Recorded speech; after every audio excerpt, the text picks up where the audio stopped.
Voilà, Dieu veut utiliser tous les gens qui sont disponibles. Peu importe ton âge, peu importe ta formation, Dieu cherche des gens qui sont disponibles et qui ont le cœur disponible. On peut servir Dieu de 7 à 77 ans, et même un peu avant et même un peu après. Alors on est vraiment reconnaissant d'être là et de pouvoir se tourner vers la parole. Dans Jean au chapitre 14, il y a Jésus qui s'adresse à ses disciples et qui lui dit, et qui dit à ses disciples que, eh bien, dans la maison de son Père, il promet à tous ses disciples dont on fait partie qu'il y a beaucoup de place. Il y a beaucoup de place, il prépare des places pour nous, et il dit même que s'il n'y avait pas assez de place pour tout le monde, il l'aurait annoncé. Mais Jésus dit à ses disciples, il y a de la place pour tout le monde. Il y a de la place pour les gens riches et pour les gens pauvres. Il y a de la place pour les gens comblés et les gens fatigués. Il y a de la place pour les gens dans la joie et ceux dans la douleur. Il y a de la place pour tout le monde dans la maison du Père. Il y a de la place pour les âmes en paix et celles en tumulte. Il y a de la place pour les cœurs légers et ceux qui sont accablés. Il y a de la place pour ceux qui espèrent et ceux qui doutent. Il y a de la place pour une âme en quête ou une âme qui se repose. Il y a de la place pour les voix qui chantent et pour celles qui pleurent. Il y a de la place pour tout le monde dans la maison de Jésus. Amen. Est-ce qu'on peut rendre gloire à Dieu pour la place qu'il nous a préparée? Alléluia, gloire à toi Jésus. Merci Seigneur. Merci Seigneur. Je prends l'habitude avant de présenter la parole, de pouvoir remercier le Seigneur et lui demander de bénir ce moment. Alors je vais me permettre de faire ça, de juste confier le moment qu'on va passer ensemble devant la parole, devant le trône du Père. Père Céleste, on te remercie pour ton message de l'Évangile qui touche du plus jeune au plus vieux. On veut te rendre gloire ce matin et te demander de pouvoir bénir ce moment dans ta parole. Être à l'écoute de ce que tu veux nous dire, qu'on puisse recevoir le message que tu as pour nous. Seigneur, s'il y a ici un cœur qui est fatigué, qui est dans le besoin, je prie que ton esprit puisse se manifester pendant cette prédication et encourager, exhorter, avertir, redresser. On veut te donner toute la place, Seigneur, en ton nom tout-puissant Jésus. Amen. Ce matin, nous allons parler d'un sacrifice. Celui qu'on connaît bien tous, c'est celui de Jésus. Et nous allons parler sur le fait que ce sacrifice, il contient beaucoup de choses. Il contient un mélange parfait de justice, de miséricorde, d'amour, d'obéissance et de réconciliation. Il y avait un homme qui était pasteur. Il était pasteur en Écosse. Il est né en 1872 à Houston en Écosse. Et il est devenu pasteur de l'église baptiste de Paisley avant de rejoindre une grande église à Londres. En 1912, il a été invité à prêcher dans une église aux États-Unis, dans la ville de Chicago. L'église s'appelle Moody. Il a donc embarqué sur un bateau moderne en 1912, un bateau moderne avec sa fille de 6 ans qui s'appelait Nana. Malheureusement, lors du voyage, ce bateau frappe un iceberg et commence à couler. Quand le navire a frappé l'iceberg, Harper, le pasteur, a placé sa fille dans un canot de sauvetage, mais il a refusé de monter dans le canot. Il a préféré rester sur le bateau et aider les autres. Un survivant de ce naufrage nous raconte qu'il était dans l'eau près de ce pasteur Harper et que ce dernier lui a demandé « Est-ce que tu crois en Christ ?» L'homme a dit non et Harper lui a dit alors « Crois et tu seras sauvé ». Peu après, le pasteur Harper s'est malheureusement noyé et l'homme survivant a plus tard témoigné de sa conversion. Le pasteur Harper est mort dans l'Atlantique cette nuit-là après le naufrage d'un bateau qui s'appelait le Titanic. Mais son histoire reste un puissant témoignage de foi et de courage. Il meurt en servant les autres. En 1941, dans le camp de concentration des Allemands à Auschwitz, un prisonnier s'échappe. En représailles, les soldats nazis sélectionnent 10 hommes pour être exécutés. L'un des hommes est un père de famille. Il s'effondre en pleurant « Ma femme, mes enfants ». À ce moment-là, un prêtre catholique, Maximilien Kolbe, s'avance et dit « Laissez-moi prendre sa place ». et il est exécuté à sa place. Ces hommes ont volontairement donné leur vie pour en sauver d'autres. Le pasteur Harper a préféré annoncer l'évangile au lieu de chercher son propre secours. Le prêtre Kolb a pris la place d'un père de famille pour mourir à sa place. Et leur sacrifice illustre une vérité profonde. Il y a une justice qui existe, un prix pour une vie. Mais il y a aussi une miséricorde dans la substitution. C'est exactement ce que Jésus a accompli à la croix. La justice divine exigeait un paiement pour les péchés, mais dans sa miséricorde, Christ a dit « Je prends ta place ». Si nous sommes inspirés par le pasteur Harper et par le prêtre Colbet, à quel point serons-nous encore plus impressionnés par le ministère de Jésus, qui lui, de nature divine et humaine, a choisi de quitter son manteau de gloire pour s'incarner et venir marcher parmi nous. Vous savez, les hommes et les femmes, lorsqu'ils ont du pouvoir, souvent ça les corrompt. On pense à quelqu'un qui a une puissance, la puissance corrompt souvent le cœur de l'homme. Pourtant, la créature, l'être, le Dieu qui a toute la puissance, a choisi de la laisser côté pour un temps pour venir s'incarner parmi ses créatures. Ça dit beaucoup de choses sur notre Dieu. Ésaïe chapitre 53, verset 5, nous dit ceci. Il a été brisé pour nos péchés, brisé pour nos iniquités. Le châtiment qui nous donne la paix est tombé sur lui. Jésus accomplit la justice de Dieu. Jésus est ce sacrifice parfait qui accomplit la justice de Dieu. La justice de Dieu est mise en règle grâce à ce sacrifice-là. L'une des vérités fondamentales de la Bible est que Dieu est parfaitement juste. Il n'y a en lui ni corruption ni favoritisme. Il ne peut pas simplement fermer les yeux sur le mal. Contrairement au juge humain qui peut être influencé par la richesse, par la pression sociale ou l'ignorance, Dieu juge avec une justice parfaite. Imaginez un tribunal où un homme est accusé d'un crime grave, meurtre, vol, mensonge. Le juge pourrait-il simplement dire « Je suis un juge bon et aimant, je décide de ne pas punir cet homme ». Mais s'il le faisait, il ne serait pas juste. Ce ne serait pas un bon juge. L'amour ne peut pas annuler la justice. L'amour existe grâce à la justice. De la même manière, Dieu ne peut pas ignorer le péché. Un prix doit être payé et ce prix, eh bien, c'est la vie. Le salaire du péché, c'est la mort, nous dit Romains, chapitre 6, verset 23. Dans l'Ancien Testament, au chapitre 12 du livre d'Exode, Dieu a institué un système de sacrifice pour montrer que le péché doit être payé par le prix du sang. Lorsque vous parcourez cette trame biblique, on peut voir dans l'Ancien Testament que Dieu éduque un peuple qui s'appelle les Hébreux à comprendre qui il est et quel est son caractère. Et il décide de se donner à ce peuple un système sacrificiel. Des animaux sont sacrifiés pour permettre au peuple d'obtenir le pardon de leurs fautes. C'était un pardon temporaire et incomplet. Pourquoi ? Parce qu'aucun animal ne peut ôter les péchés du monde.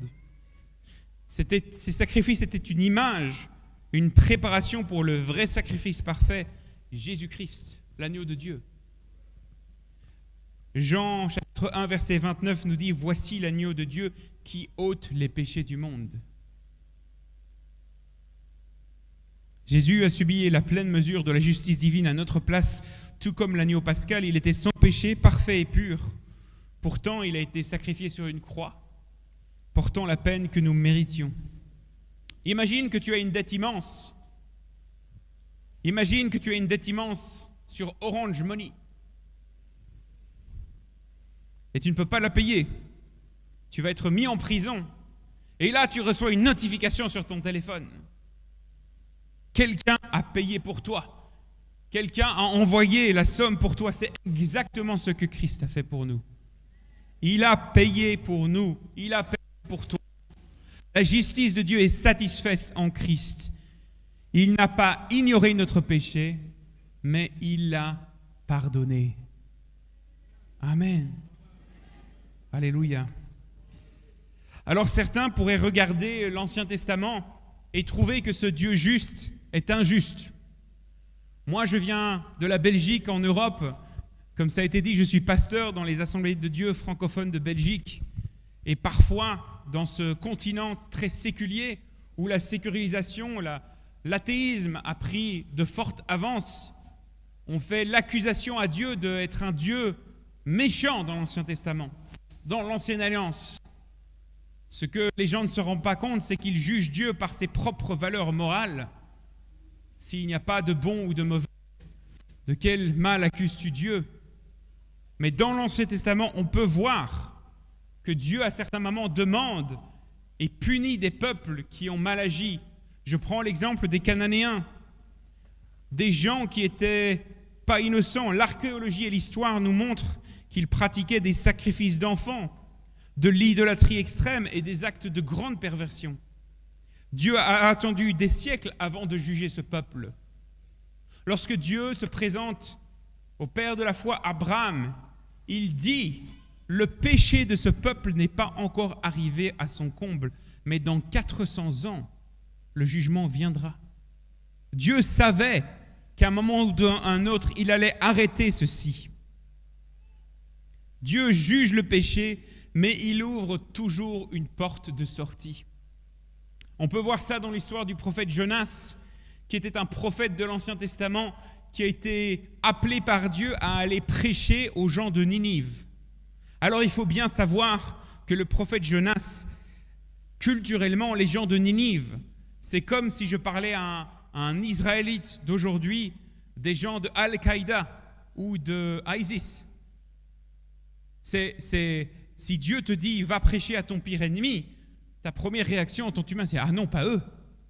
En plus, Jonas a l'air de connaître Dieu parce qu'il dit à Dieu « je sais que s'ils se repentent, tu vas leur pardonner ». Et il refuse. Alors son histoire est assez extraordinaire, je vous encourage à aller la voir. Il se retrouve avalé par une bête géante dans la mer et après 3 jours, il se repent et il va prêcher au peuple de Ninive. Et quand le peuple se repent, quand ces gens dont Dieu dit qu'ils sont incapables de distinguer leur gauche de leur droite se repentent, Dieu les pardonne, Dieu les épargne. Ça, c'est de la grâce. Romains 3, versets 25 et 26 nous dit « C'est lui, Jésus, que Dieu a destiné par son sang à être pour ceux qui croiraient une victime propitiatoire, afin de montrer sa justice. Dieu est juste et il a accompli sa justice. Il n'est ni injuste ni cruel, mais il est juste et saint. Il a pris notre place pour que nous n'ayons pas à subir le jugement. À plus forte raison, nous dit Romains 5, maintenant que nous sommes justifiés par son sang, serons-nous sauvés par lui de la colère. Frères, sœurs, sache qu'il y a une stratégie de l'ennemi pour te tenir loin de Dieu. Mais si un jour l'ennemi vient te rappeler tes péchés, présente-toi devant Dieu au nom de Jésus. C'est lui qui a pardonné tes péchés, c'est lui qui te permet d'avoir un accès libre à la présence du Père. Lorsque tu invoques le nom de Jésus, tu as le trône de Dieu qui est à l'écoute de tes prières. Pas à cause de notre propre comportement, pas à cause de notre propre performance, mais grâce à Jésus qui a eu une obéissance parfaite, un amour parfait, une justice parfaite. Alléluia. Le sacrifice de Jésus à la croix accomplit la justice de Dieu, mais elle présente aussi la miséricorde de Dieu. La miséricorde, c'est la compassion et la bienveillance envers ceux qui sont dans le besoin, en particulier pour ceux qui méritent des punitions ou des souffrances. Mais à la place, je leur donne leur pardon et la grâce. Dans Genèse 22, Abraham, le père de la foi, a été interpellé par Dieu pour sacrifier son fils Isaac. Et au moment où Abraham présente le couteau pour tuer son fils, comme c'était pratiqué par certaines religions de l'époque, Dieu l'arrête et lui dit « Stop !» Il l'arrête et lui dit, moi je vais pourvoir au sacrifice. Moi je vais pourvoir au sacrifice. Je dis que ton obéissance elle est bonne, mais c'est moi qui pourvois au sacrifice. Et un bélier qui passe par là est retenu dans un buisson par les cornes. Alors Abraham prend le bélier et l'offre en holocauste à la place de son fils. Dieu annonce déjà à cette époque-là qu'il va y avoir une substitution, que Dieu pourvoit lui-même au pardon des péchés, que Dieu pourvoit lui-même à la justice divine. Mais quel Dieu formidable nous servons! Dieu dit à Abraham, ne porte pas la main sur l'enfant et ne lui fais rien, car je sais maintenant que tu crains Dieu, puisque tu n'as pas refusé ton fils, ton unique. Vous savez, Abraham, c'était un homme qui était très vieux quand il a eu son enfant. Et quand il a eu son enfant, c'était l'accomplissement d'une promesse de Dieu, une promesse qu'il avait attendue. Mais le danger avec les promesses, c'est quand elles s'accomplissent, nous pouvons transformer nos promesses en idoles. Faisons attention à ça. Lorsque Dieu met des bonnes choses dans notre vie, lorsqu'il accomplit les promesses qu'il a données pour nous, ça peut être une situation pratique, une situation financière, un diplôme. Ne prenons pas les cadeaux que Dieu nous donne pour les transformer en idoles, mais rendons toujours gloire à Dieu parce que c'est le Père qui accomplit les promesses qu'il nous a données. Ce qui est fascinant, c'est que l'histoire d'Abraham et Isaac, bien qu'elle se passe des milliers d'années avant la venue de Jésus, nous donne un aperçu prophétique du sacrifice de Jésus. Tout comme le bélier a été substitué à Isaac, Jésus, l'agneau de Dieu, a été substitué pour nous. Amen.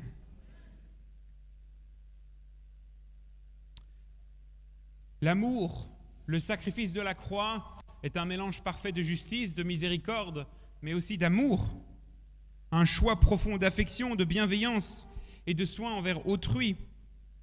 Osée chapitre 11, verset 4 nous dit « Je les ai tissés avec des liens d'humanité, avec des cordages d'amour. » L'amour de Dieu pour son peuple est un thème central de l'Ancien Testament, particulièrement dans ce livre du prophète Osée. Malgré la rébellion constante et les infidélités de son peuple, Dieu continue de les aimer. Dans Osée, Dieu exprime son amour d'une façon puissante. Il utilise ce terme, lien d'humanité, des cordages d'amour. Ces cordages sont symboles d'un amour profond. Osée 3, au chapitre 3, est particulièrement touchant parce que ce prophète, Dieu lui dit d'aller racheter sa femme Gomère, qu'il a trompée. Sa femme l'a trompée et Dieu lui dit d'aller la racheter quand même. Cette action de rachat de la part d'Osée préfigure l'amour de Dieu pour son peuple, un amour qui va jusqu'à pardonner les fautes et racheter ceux qui l'ont abandonné.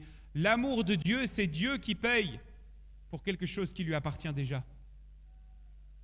Tu penses que l'ennemi peut avoir ton âme alors que Dieu l'a créée? Ton âme appartient à Dieu et pourtant Dieu a payé 2 fois pour celle-ci. Quel prix incroyable, quel amour incroyable qui a été démontré à la croix par le Seigneur. L'Éternel dit à Osée, va encore, aime une femme aimée d'un autre et adultère, comme l'Éternel aime les enfants d'Israël, bien qu'ils se tournent vers d'autres dieux. Si l'amour de Dieu pour son peuple est comme celui d'Osée pour Gomère, le sacrifice de Jésus est encore bien plus grand. Ce n'est pas seulement un amour passif ou symbolique, mais un amour actif et sacrificiel. Un amour qui donne jusque la mort. Ce sacrifice va au-delà de tout ce qu'on peut imaginer. Il a pris sur lui nos péchés, notre honte, notre souffrance, afin de nous réconcilier avec Dieu.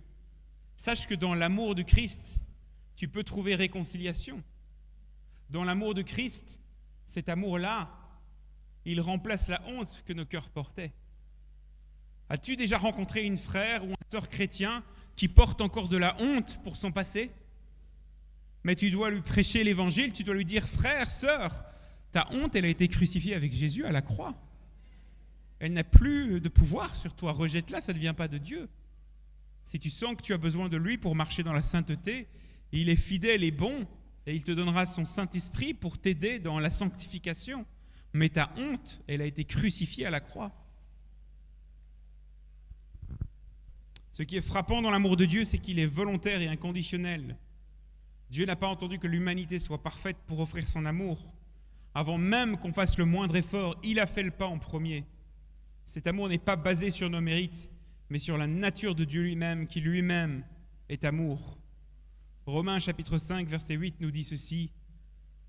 Mais Dieu prouve son amour envers nous en ce que lorsque nous étions encore pécheurs, Christ est mort pour nous. Cela révèle la grandeur de l'amour de Dieu, qui n'attend pas qu'on soit digne. Il offre gratuitement et sans condition. Ce sacrifice est un acte suprême de son amour. Face à un tel amour, alors la question se pose, comment répondre? Que dire? L'amour de Dieu nous appelle à dire oui à Jésus. L'amour de Dieu nous appelle à dire oui Seigneur, je veux te suivre. L'amour de Dieu nous encourage à prendre une croix qui est beaucoup plus légère que celle du péché et à pouvoir peut-être sacrifier des choses pour son royaume. L'amour de Dieu nous inspire à devenir des ouvriers. J'ai été très encouragé par les ouvrières de Christ que j'ai vues dans les églises assemblées de Dieu avec leur, je ne sais pas, sous le zèle et l'action. Est-ce que vous pouvez me rappeler le motto des femmes? Amen. Amen. Ça, c'est du zèle. Ça, c'est une réponse à l'amour de Dieu. C'est un amour qui ne me laisse pas insensible. Alors, la question que je te pose ce matin, c'est est-ce que cet amour te laisse insensible?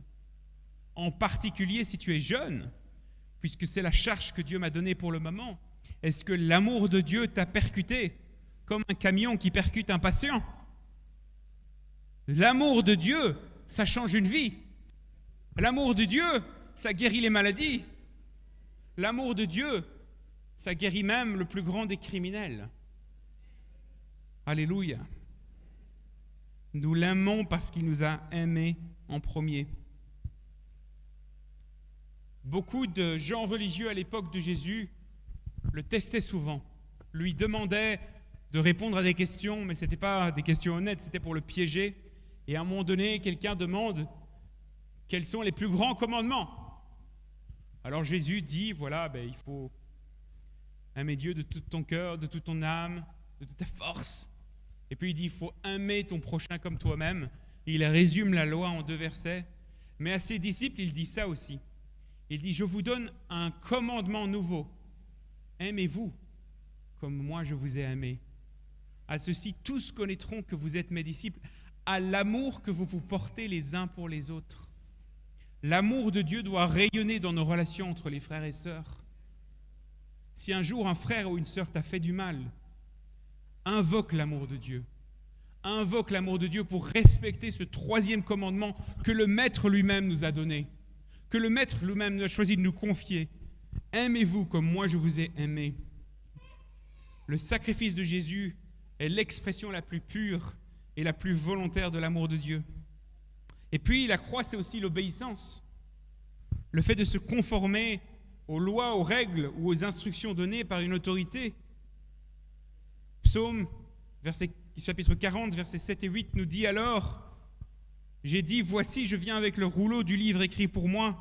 Je veux faire ta volonté, mon Dieu. Oui, ta loi est au fond de mon cœur.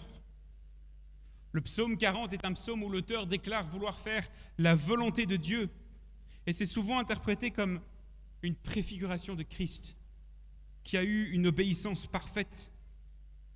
Jésus ne cherche pas à fuir, mais il déclare sa disponibilité à faire la volonté de Dieu.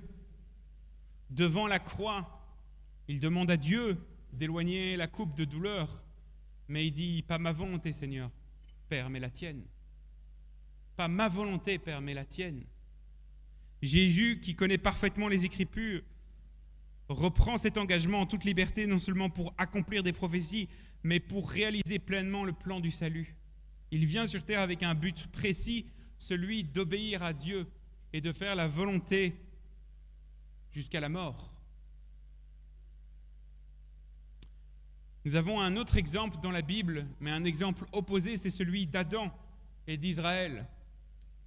Adam, au moment de la création, a reçu aussi des instructions de Dieu, mais il choisit de désobéir. Bien des années plus tard, des centaines d'années plus tard, la nation d'Israël est le nouvel Adam, le nouveau champion de Dieu, le nouveau roi prêtre qui doit pouvoir amener les nations du monde à connaître Dieu. Et il choisit également de désobéir. Mais Jésus, lui, est un nouvel Adam qui accomplit la volonté de Dieu. C'est lui qui choisit de vivre la voie que Adam et Israël auraient dû marcher. Maintenant, nous pourrions accuser Adam et Israël en rétrospective, mais il faut savoir, frères et sœurs, c'est notre comportement à tous. Parfois, j'aime bien faire des traits d'humour. Alors, je ne sais pas si vous voyez comment le disciple Judas a une mauvaise réputation dans la Bible, parce qu'il a trahi son maître pour 30 pièces d'argent. À un moment donné, je me suis rendu compte que dans mon comportement, parfois, j'espère le moins souvent possible, en désobéissant à Dieu, je traduisais Jésus, mais pour 0 pièce d'argent.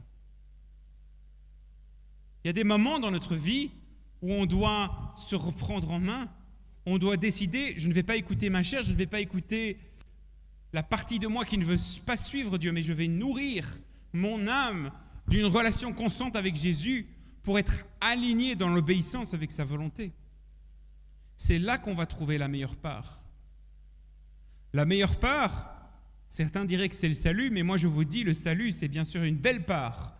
Mais tu peux déjà vivre le royaume de Dieu sur terre maintenant avec une relation avec Dieu. Tu peux déjà être en connexion avec Dieu aujourd'hui. Tu peux déjà adresser tes prières à Christ. Jésus est l'obéissant parfait et sa vie a été un modèle d'obéissance à la volonté de Dieu et nous encourage à faire ceci. Non pas ce que je veux, mais ce que tu veux, Seigneur. Ça, c'est une prière qu'on peut faire pour nos vies. Finalement, la réconciliation.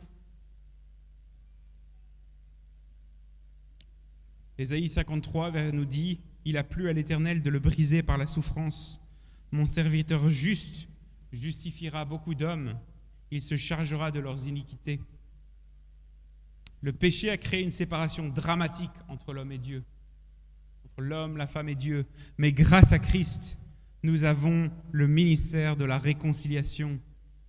Le péché de l'homme a érigé un mur d'injustice et de distance entre le Créateur saint et la créature déchue.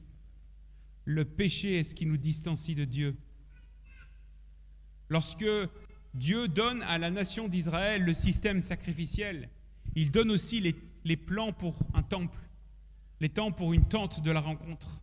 Et dans la tente de la rencontre, c'est là où la présence de Dieu se manifestait dans un lieu qui s'appelait le lieu très saint. Il y avait le lieu saint et le lieu très saint. Et ce qui séparait le lieu saint et le lieu très saint, c'était un rideau.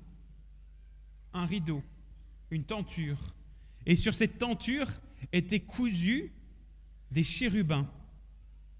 Et les érudits de la Bible, les théologiens, mettent en avant que cette symbolique est puissante.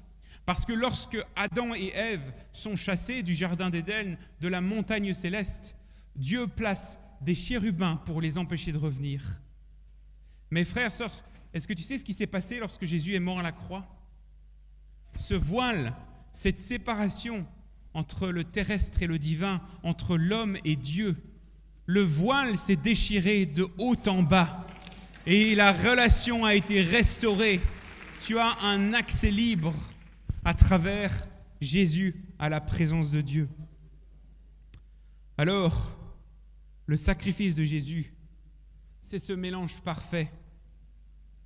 C'est ce mélange parfait de justice, de miséricorde, d'amour, d'obéissance et de réconciliation.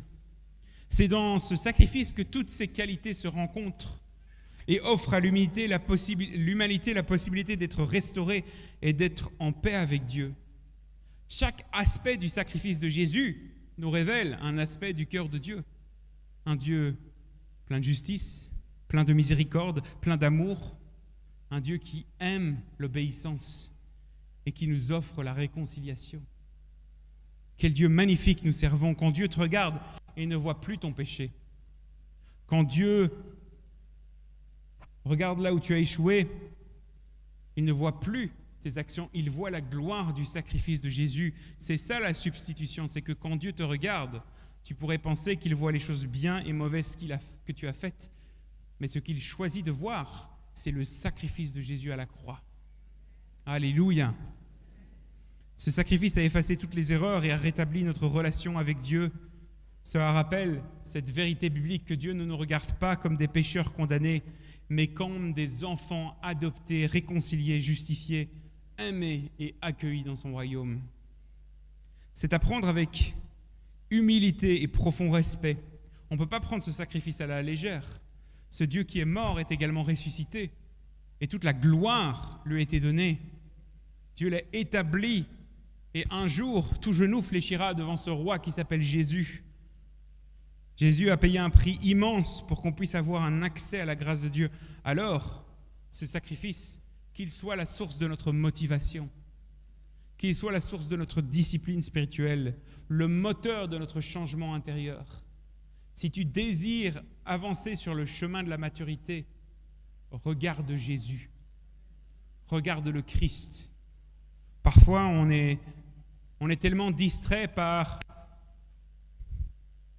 les choses de la vie, où on ne sait pas par où commencer. Mais de mon expérience pastorale, je vous le garantis, ce qui est important pour nous, c'est de marcher vers Jésus. Peu importe la distance à laquelle tu es de la croix, du moment que tu marches dans la bonne direction, Dieu est un Dieu fidèle, aimant, qui va répondre avec fidélité. Pour terminer, pour conclure, quand on réalise tout ça, on prend la charge que Dieu nous a donnée. Ce ministère de réconciliation, Dieu a décidé de le donner à chacun d'entre nous. Nous sommes ambassadeurs de ce message de réconciliation. C'est toi qui es envoyé par le Seigneur pour proclamer cette bonne nouvelle que nous sommes réconciliés avec Dieu à travers Jésus. Jésus a promis à ses disciples, Jésus a communiqué à ses disciples cette vérité-là. Alors, j'ai déjà partagé ça à plusieurs églises des Assemblées de Dieu de Côte d'Ivoire, et je vais le faire à nouveau maintenant. Est-ce que vous aimez le football dans cette église ? Oui, c'est une réponse timide, on n'ose pas répondre devant le pasteur. Peut-être, est-ce que vous appréciez regarder un match de football ? Ok. Souvent, on a tendance à voir les hommes de Dieu et les femmes de Dieu comme les joueurs sur le terrain. Ah, c'est mon pasteur qui est le joueur principal.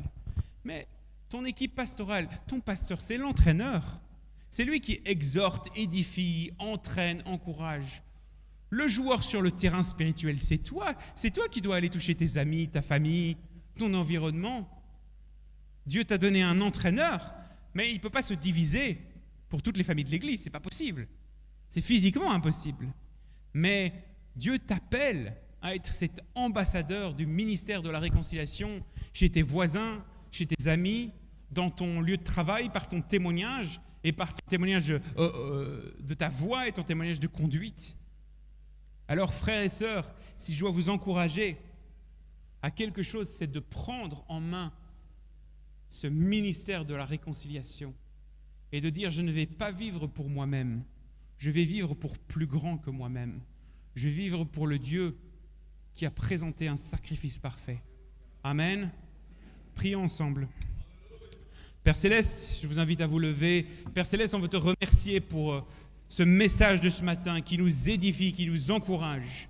Jésus, face à ta croix, on est tellement reconnaissant pour ce sacrifice parfait. Seigneur, toi, tu es un Dieu de justice, de miséricorde, d'amour, d'obéissance et de réconciliation.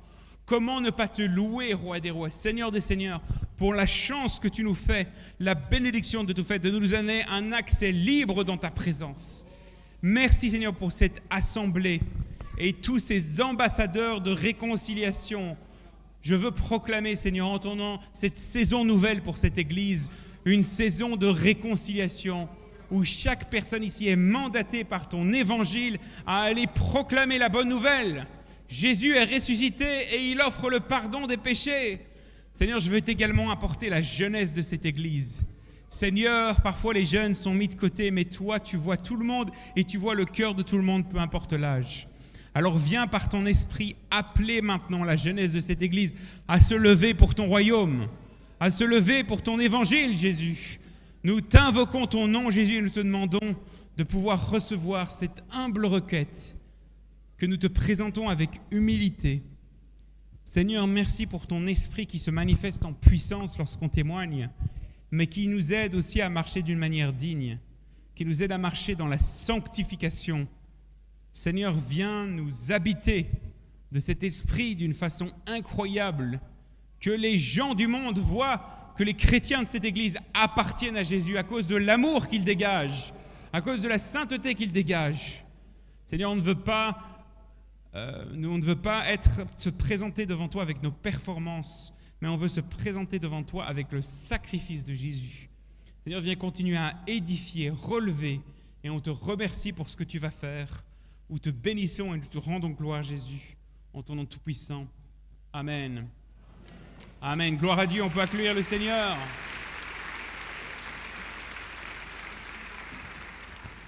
Amen. On est vraiment reconnaissant à Dieu pour la parole. Pour terminer, je veux faire une invitation cordiale à pouvoir venir cet après-midi à 15h. On commencera à 15h pile, donc si vous voulez arriver un peu avant, ça vous permettra de voir le début. Et les jeunes missionnaires que vous allez là vont intervenir pour partager leur expérience et leur formation sur comment partager son histoire qu'on a vécue avec Dieu et sur comment partager l'évangile d'une façon claire et percutante aux jeunes et aux moins jeunes. Venez tous en foule. Ça va être un moment béni. Il y aura même du temps de pratique où on pourra se témoigner les uns aux autres. C'est vraiment très interactif. Et demain, à partir de 17h, à l'église, il y aura une petite formation en danse pour ceux qui veulent. Les jeunes que vous voyez là, ils vont dans les rues et ils ont un spectacle de rue.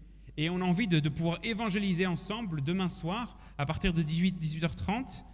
Mais juste avant, on veut offrir l'opportunité à ceux qui sont peut-être des danseurs professionnels ou pas, de venir se rejoindre au groupe. Et on a d'excellentes enseignantes qui vont enseigner une danse qui sera faite en rue après pour attirer l'attention des passants et nous permettre d'interpeller les gens avec le beau message de l'Évangile. Je vous fais vraiment cette invitation cordiale. Que le Seigneur vous bénisse.